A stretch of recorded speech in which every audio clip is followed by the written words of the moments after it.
Welcome to the Coaching Culture Show. My guest today is Aditya Sisodia. He's a coach and mentor known to overcome challenges, including 2 marathons post a kidney transplant. That definitely speaks about his resilience and spirit. Aditya's mission to help leaders excel. In his coaching practices, Aditya works with senior leaders across various functions like tech, marketing, and finance. The core message of this episode is that leadership isn't about hard skills, it is also about soft skills, communication skills, culture understanding, and empathy. So, if you are a current leader or an aspiring leader, this chat will help you gain clarity and avoid common leader mistakes. So, without further delay, let's start the interview. Everything you've ever wanted to do is doing it. The task of making more.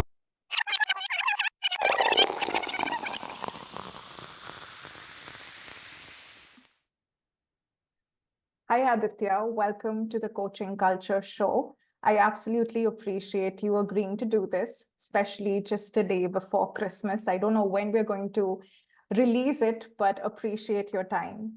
I'm going to start right off the bat by asking you, when I read so much about you on your website, you have a string of achievements. I wanted to know, out of so many achievements, which one is the closest to your heart and why? Interesting question. I never pondered around this. Uh, I would say like each and every milestone holds a significance for me because I have personally matured in my journey, thanks to those different transition, and each of those accomplishment, achievement, milestone, however you label them, has personally helped me evolve and mature as a human being. And all have really helped me to become a better version of myself. So Yes, for sure. to pinpoint anyone would be doing injustice to the other milestones. Yeah, but ideally, see, there are certain achievements that do come with your natural DNA, and then there are certain achievements that we very well know the kind of struggle that's gone behind achieving that. That's why I intentionally framed this question for you. Though I'm absolutely comfortable if you think all your achievements are alike, or would you like to change your answer? I would say I was never thinking about them in the first place. It was just that I was doing my part. And then getting recognized for my contribution was a byproduct. Because the moment you have certain so-called goal achievement in mind, I want to achieve this, I want to achieve that, it stresses you out. But if you focus on yourself becoming a better version in your journey, every day, bit by bit, you never know how the outcome would come. So I would still say that all of them were just an outcome for me. The work which I was done, uh, the work that was done, the work I was doing. So I would say every milestone accomplishment was just a byproduct of my efforts. Yes, for sure. But I would intentionally like to talk about that you've been a marathon runner in spite of a personal health challenge as well. Would you like to talk more into that? And it's absolutely commendable for your determination and resilience. So I absolutely look up to you for that. And if you would like to talk more into it. Sure. So the reason I took marathon was because it was way out of my league when I started thinking around it. And also, marathon is something which is more like a lifestyle rather than a checklist. Because if you need to run 42 kilometers, you just cannot get up one day and start running. You need to build stamina, endurance, your tolerance level, and also it requires serious discipline. Like my last half marathon, which I did was in Leh Ladakh, because 11,000 plus. And my doctor told me that, Aditya, just take care of your vitals and don't exert yourself. So I did that. Now my next target is World Transplant Games. It's for the people who have either been a donor or a recipient uh, under transplant. So I just look, what can I do? Because I'm not here to compete. I'll be very honest with you. The best part about marathon is that majority of the people just participate to enjoy, not to be a podium finisher. It's not that rat race which we have in our life. I want this, I want that. It's just people just participate to enjoy. And people know what's healthy, what's not healthy. When people come under the peer pressure, external pressure, then that's dangerous. In my case, for me, it was like I'll finish it at my own pace. There have been run where I was the last person in my age category. I enjoy it. The refreshments were gone. There was no markers. The road was empty. But the fact that I was able to finish it without any injury within the stipulated time really gave me conviction that if I can do this, I can do anything. Yeah, that's true. I think though I'm extremely alien to the world, uh, but I can understand the kind of mindset that you've had so far, and the fact that you said it's not a rat race. Because from an outside, obviously I've never participated, I do feel that, okay, what's this all about? But today, after talking to you, I think probably I might try it one time, just as you said, because of discipline and how you have to, it's a lifestyle, it's not just a one-day event, you're right. So moving on, I just wanted to, like a fun question, actually. If your entire coaching journey turned into a best-selling book, uh, what would be a catchy Bollywood title that you would like to give?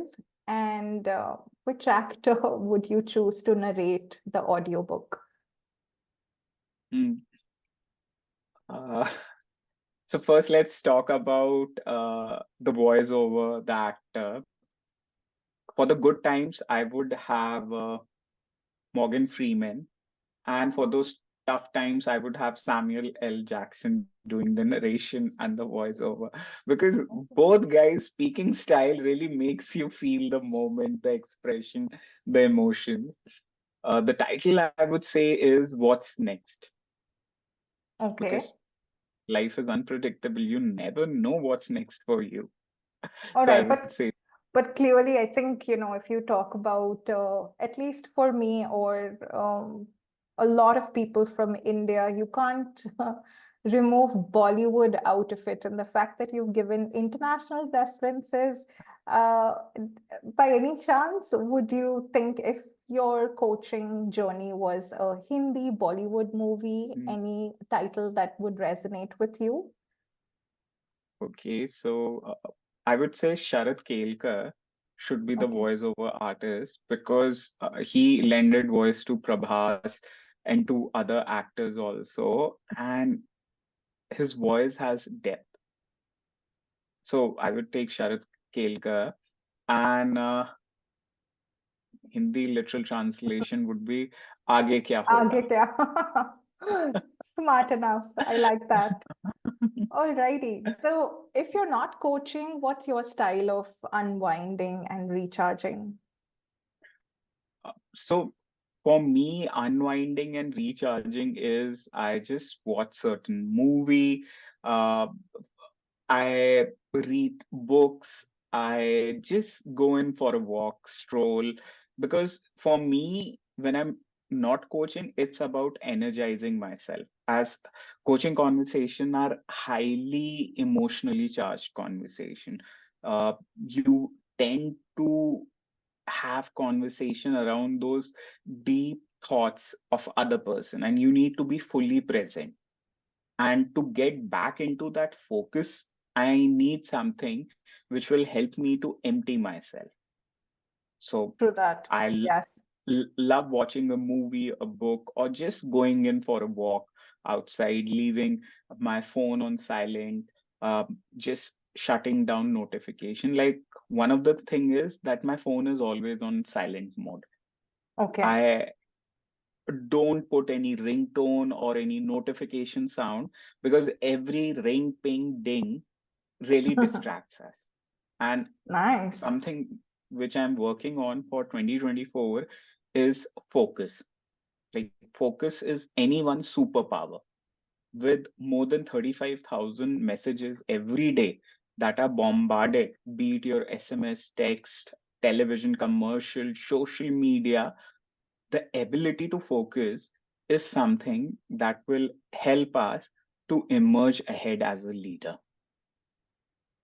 Yeah, actually, I've never thought of it this way, even though I tell my students when they are preparing for IELTS to focus. But I like the fact that you said ring, ping, ding can really ruin your tasks for the day. So again, something that I have to learn a lot, as you said, that you switch off your phone and or your phone is usually on silent. Um, it's good. Maybe that's why you can achieve all the things that you've achieved. And that brings me actually now to your professional side of your journey. With so many C titles, right? Like till date, I get confused with CTO, CMO, CFO, and if that doesn't come, there's something else that comes up like along the way. So can you tell us what a CXO does? Sure, sure. So the X's can be replaced with a T, with an E, with an M, whatever you call it, because Oh, I've yes, that is why it's an X. okay. You replace it with any other alphabet, technology, marketing, executive, operations. So I work with a lot of leaders. And since I engage with leaders, because coaching is not being a subject matter expert, it's not advising, it's not mentoring, it's simply helping people challenge their limiting belief. And when I work with leader, it's usually from a quarter to 3-4 quarter, because the organization is Aditya. We want our business turnover to go, and that is only possible with the vision of the heads. And we would appreciate if you coach them around this.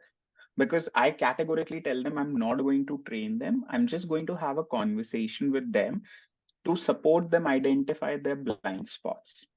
I'm not going to Okay. teach them, tell them, mentor them, counsel them. I'm just going to be asking them questions. And some of the questions would be comfortable, some would be uncomfortable. It's going to be a pure, raw, authentic conversation.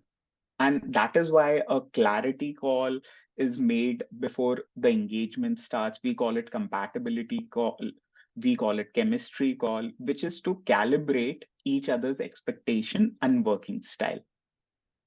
All right, it's fascinating. I never thought of it. I thought X would mean maybe it's a new term for chief executive officer. Is that the new term they're using in organizations? So I wanted to make sure that I've understood it correctly. But the fact that you said it's any leader who probably has a team or a company has a certain vision, you help them work on their mindset, I'm sure, and then how they can navigate through the challenges. Which actually brings me to the next question, that after training so many CXOs, what's a common challenge that you've observed and how do you help them overcome it? See, one of the biggest challenges at the end of the day, it's our inner dialogue, which ends up becoming a monologue. That tape that runs inside our head. Uh, for example, from Gangs of Wazipur, the famous dialogue, Beta Tumse na ho payega. Be it male, female, our inner thoughts, because of which we are not able to connect with the people around us and we are not able to comprehend the changes that we can do in personal capacity. Because Right. as you are aware, loneliness is something which is on the rise. So we are lonely because we are afraid to connect. Similarly, if you would see any organization, the leader needs to be visionary as well as vulnerable. And that requires person to have a very heart to heart conversation. and which requires people to be vulnerable, to be emotionally naked. Because we are afraid that if I'm vulnerable, people will weaponize my insecurity against me. But if you know who you are, it's not going to impact you. Like if I call you that you are a female, will you feel bad? You know you are a female. Why should you feel ashamed of it? Similarly, if the leaders are clear that, okay, I don't know this, am I ready to ask for support, for help from people who actually know what I don't know? And am I able to become humble in the process of learning? Or am I just there to tell people, show my superiority? Okay, yeah, right. And I like the fact that you clubbed visionary and vulnerability together. I think that's quite a contrast because we think that if you're a visionary, there is no vulnerability that you have. You're like so awesome. And the fact that you are holding the chief X position, you've got it all. But the fact that even they need that work and they need to understand if they need help, they can certainly ask that. So I'm sure you help them speak into that mindset, or how do you help them? Like what changes after talking to you? So, like I'll tell you, if I'm, for instance, I'm your coach, Meenakshi, what are you doing in the rest 6 days, 23 hours? That's going to decide what you would become. That 1 hour or intense conversation needs to be carried forward in the upcoming days, in the upcoming hours. And the fact that I'm your accountability partner who doesn't judge you gives you that safety. Okay, I have got someone who holds unconditional positive regard within our scope of work. And that gives them the courage to speak up, to be open minded. Yeah, I think you literally summed up what a coach is by saying unconditional positive support. Again, just 3 words, and you've really summed up what a coach does. And I can't thank you enough for being so clear with this answer. I think now, out of so many instances, can you again talk about probably one example where your coaching strategy really changed a leader's approach, and what was the result, if you can think of any such instance? Sure. So this is one of a recent one. I had a leader who I was coaching for a few months, and now leaders are also getting in-house training to be a coach. So when Okay. that leader went in for this intervention, leader as coaches, that leader got remarkable feedback from the training workshop that it comes naturally to you, the art of asking question, and that person attributed their success to our coaching conversation. That person was like, Aditya, I'm thankful that I had a coaching conversation with you and I could understand the way you behave and why you behave, and I was able to relate to the concept. So there are numerous, I would say, and if you'll check out my LinkedIn profile, the recommendation section is filled with my coaching testimonials, the people who have worked, in what capacity I guided them, I helped them introspect and retrospect. They have shared their experiences.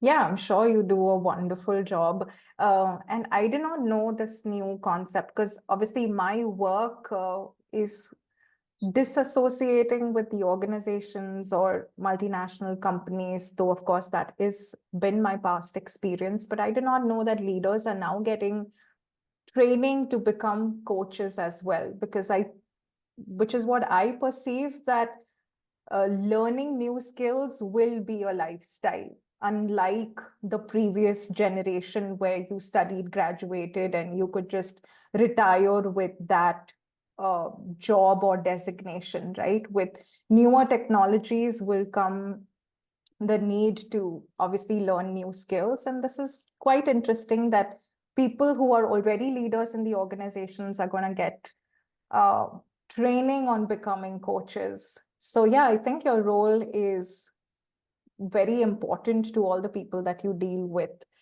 So I want to ask you this question. Definitely, you know that leadership is crucial. How do you help your clients develop strong leadership skills? So first is the agenda is of the client. I don't dictate the agenda. The client come up with their own agenda. I just their motivation, their purpose of choosing a specific topic if they are self-sponsored. If they are company sponsored, then the agenda is prefixed by the stakeholders. And then we have those Right. crucial conversations because ultimately everyone wants to know the ROI. If they're investing in a coach, how would that ROI look like? So it can be leadership, it can be time management, it can be prioritization, it can be improved communication. The agenda is purely of the client. Right. And you work in obviously all the departments differently. Again, though, I think it is coming from a personal space, but we can skip this question. It's so difficult to quantify ROI when it comes to leadership coaching. At least that's just been my experience. But do you agree with this to a certain extent? So I translate it into ROI, ROE, ROR. Okay. First is return on investment, then there is return on engagement, and then we have got is return on relationship. Right. Suppose Meenakshi met me. Is she able to expand on the relationship? Meenakshi spoke to me. Is Meenakshi getting anything out of the engagement? An investment is definitely that I invested X in Aditya. How soon can I break even Right. with that amount? So just ROI standalone is not good. We define, we discuss, and we explore. How would they know that the investment is fruitful for them from an engagement, from a relationship, from an investment perspective? Because when different dimensions are brought into play, that is where you are able to see some tangible outcome. For Right. example, leadership is not a tangible stuff. It can, for us, leadership is a loosely defined word. First, I work with the person and I try to understand their interpretation of the terminology leadership. And then we set certain milestones, which helps them to calibrate what does success look like to them. And it can, Because it obviously, it's so subjective with different people, exactly. different. That's true. All right. You have like global coaching experience, right? From Sri Lanka to Canada, and I'm sure you're observing trends all through.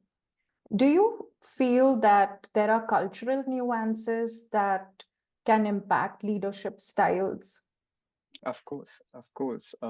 Like again, culture sensitization is important. Uh, if I'm working with any leader, I need to first understand the local culture context because I need to be sensitive to clients' belief, suggestion, perception, ideology, because I do not want to base their ideology on my philosophy. Yeah, So makes it sense. does take a lot of time, efforts, because I work with people from different communities. Uh, People who were COVID warriors, people who were COVID orphans, people who are in hospice, people uh, who have been from war-torn countries. I need to understand where they are emerging from. I just cannot say that forgive other person, you will have inner peace. They'll be like, Aditya, saying is easier than done. So I Yeah. need to step into their shoes. And each context, each culture is unique in this regard. Right. So obviously I'm assuming before you onboard a client, you really study their past or what could matter to them. And that also would be like an extensive research. And Are there any specific resources that one can use to become culturally aware?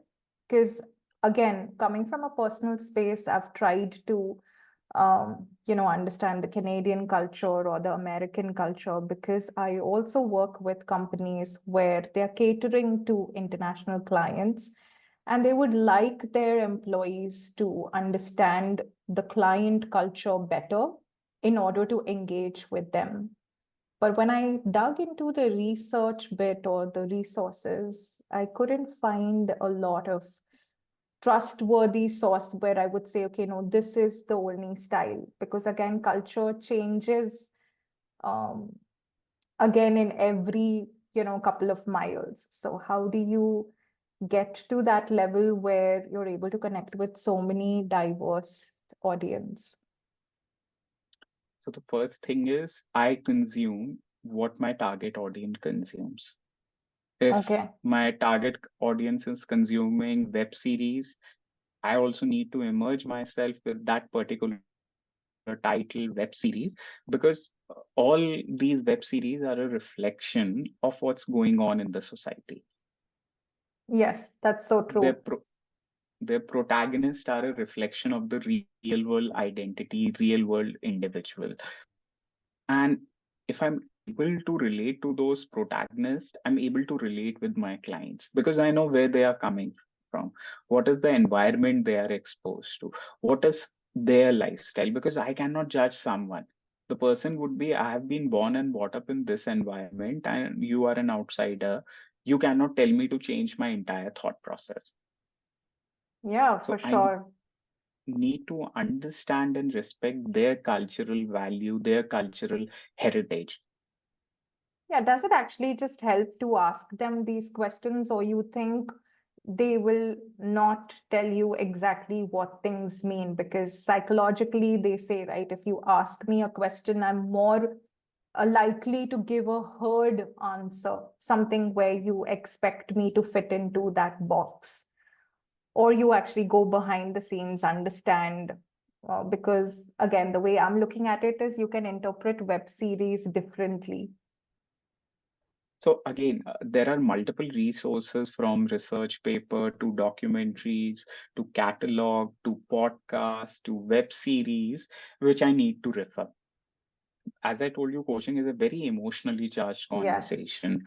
So I need to ensure that am I able to relate? And that is why the very first call is a clarity call where we decide the compatibility, we decide the chemistry, and I also ask the other person, what is that you are expecting out of this engagement? Are you ready to put your thick skin in the game, or is it just superficial?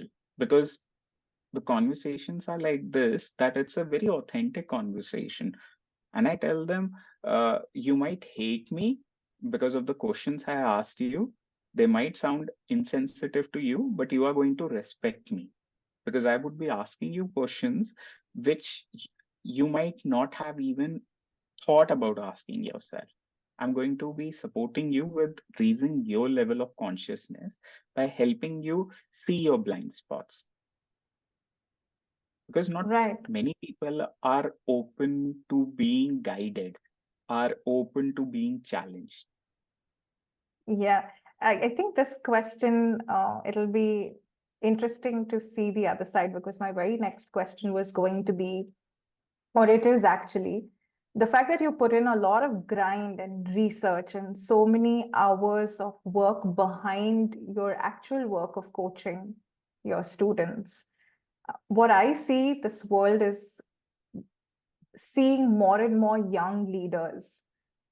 What do you have to say, like, for example, Zepto founders being in the age group of 20, 21? Uh, do you feel that the professional landscape is becoming more and more open to young leaders? And how do you think an aspiring leader can take advantage of this mindset shift? So, my very first checklist is that the person needs to be coachable. I don't bias other person based on their age. The only requirement is that the person should be open-minded, flexible. Yes. Because if the person is coming with their own bias, that how can you relate to me? Because it's a very private conversation. Age is just a number. Is the person ready to take action? Is the person opening up or not? Is the person showing up or not? Mhm. I have worked with 55-year-old also. I've worked with 15-year-old also. The only criteria was that the person should be coachable, should be open, should be flexible, should show up with results. It shouldn't be like a chit chat gossip where the person is like, oh, sorry, I didn't do anything. If that's the case, we just terminate our engagement. Yeah, right. But it's just very prevalent in Gen Z where they expect to earn like a six-figure, eight-figure, also because social media is popularizing, earnings rather than experience. I tend to see a major disconnect where everybody wants to be a millionaire by the age of 20. Where I feel if you have experience, you'll put in the work, you'll put in the grind, and you will be satisfied with whatever you get. But there's some disconnect, which I'm sure they will figure out how to navigate that. This again brings me to the next question on, let's say somebody's starting off their career. Obviously, they've not yet been assigned a leadership role. What are some of the early habits or steps that they can start practicing, according to you? First is get yourself a coach, mentor. Don't wait for anyone else to remote control your life. Because you decide what to watch, what to order. Why can't you decide to hire yourself a coach, mentor, counselor in your own capacity? And it shouldn't be an excuse, hey, so and so is so expensive. Compared to what? Mhm. Because the idea of enrolling an external a person who can support you, who can be your accountability partner, would help you to accelerate your learning curve. Otherwise, you would be just be sitting back. Yes, it's going to take time to have some authentic connection, but you need to start fast. Like, let's take example. Why do parents send their kids to so-called branded institute to get steady prep for their entrance? Because they think that's studying out there. But why don't you take that decision for yourself? Why don't you go and find out who is going to be the faculty? What is the success rate of that faculty? Why does that faculty charge so much? Like Yeah, the way I learned was I found out who was the person who was the top of the pyramid in my chosen area field. Then I consumed that person's podcast material. And then when I was in a capacity, I hired that person. yeah, So I think the fact that they have to make this choice with a slew of coaches, I think now everybody is a coach, everybody is a consultant. So I think they get lost in the sea of choices. And because they don't know who to follow, where to follow, I think again, you can see them going and getting pulled in many directions, which is why, according to me, I think their experience will build that foundation. And I think the more you fail and you fail fast, you will realize what kind of a leader you want to become or where you want to grow. At least that's just the way I look at things.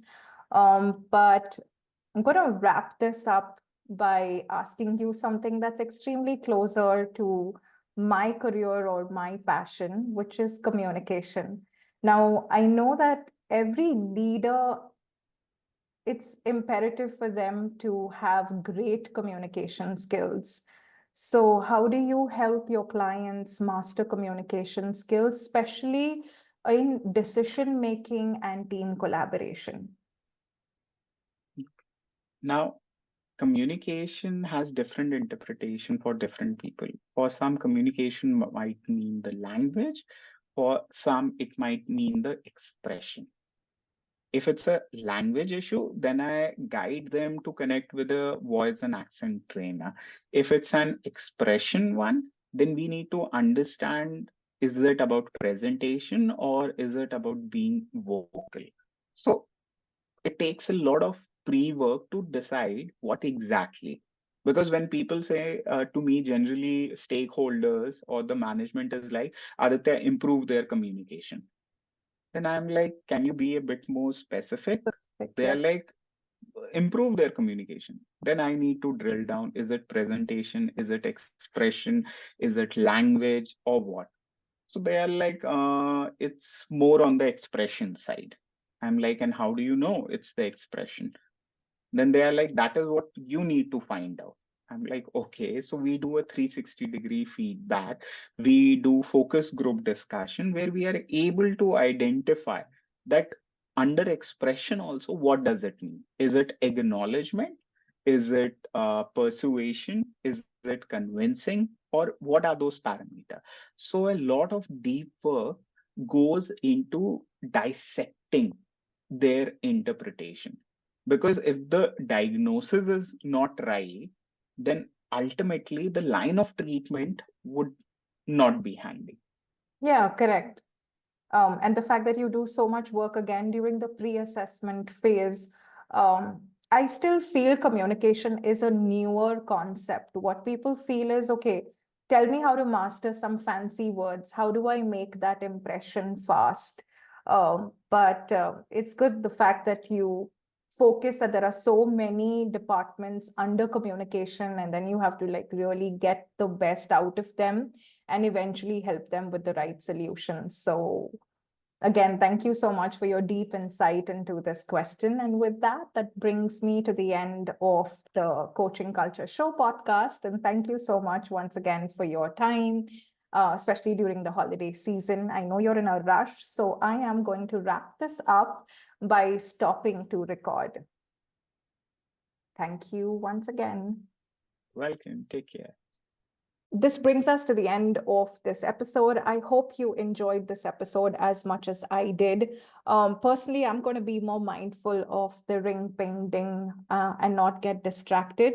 I also hope that this conversation makes you a more sensitive leader, or at least helps you think in that direction. That was my main intention of bringing this episode at the forefront and have this conversation.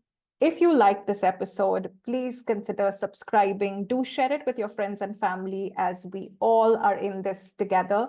Until next time, I wish you a lot more confidence and connection. This is MG, your communication coach, signing off from the Coaching Culture Show.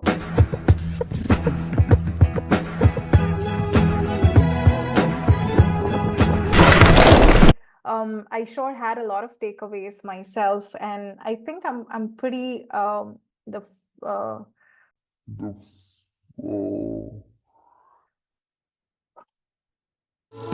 What's the secret to happiness?